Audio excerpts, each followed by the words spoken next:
எல்லாரும் கேட்குறாங்க, குழந்தைக்கு எப்போ ப்ரஷ் பண்ண ஆரம்பிக்கலாம்? ப்ரஷ் பண்ணணுமா? அப்படின்னு கேட்குறாங்க. குழந்தைங்களுக்கு கண்டிப்பா ப்ரஷ் பண்ணணும். அதுவும் முதல் பல்லு முளைக்க ஆரம்பிச்ச நாள்லேருந்து நீங்கள் ப்ரஷ் பண்ண ஆரம்பிச்சுருங்க. ப்ரஷ்ஷுக்கு பேஸ்ட் யூஸ் பண்ணலாமான்னு அடுத்தது கேட்பாங்க. யூஸ் பண்ணலாம். குழந்தைங்களுக்கு துப்ப தெரியாது. ஸோ, அதனால் ஃப்ளூரைடு இல்லாத டூத் பேஸ்ட்டை ரொம்ப கொஞ்சமாக எடுத்து நீங்கள் ப்ரஷ் பண்ண கொடுக்கலாம். ஸோ, குழந்தைங்களுக்கு நம்ம சொல்லிக் கொடுக்கணும். நம்ம டீச் பண்ணணும். நம்ம ப்ரஷ் பண்ணி காமிக்கணும். நம்ம ப்ரஷ் பண்ணி துப்புறது அதெல்லாம் நம்மள பண்ணுறத பார்த்து குழந்தைங்க அத அப்படியே மிமிக் பண்ணுவாங்க.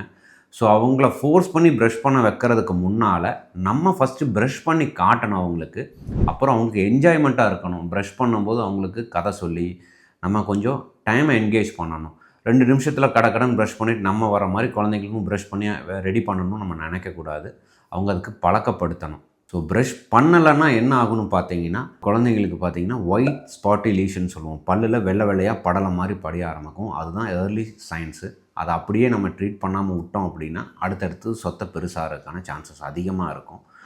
ஸோ, கண்டிப்பாக ப்ரஷ் பண்ண வைக்கணும். அவங்க அடம் பிடிச்சாலும் சரி, அழுதாலும் சரி, நம்ம அவங்கள கன்சோல் பண்ணி டெய்லியும் ட்ரெயின் பண்ணி நம்ம ப்ரஷ் பண்ணணும். 2 வேளையும் ப்ரஷ் பண்ணணும்.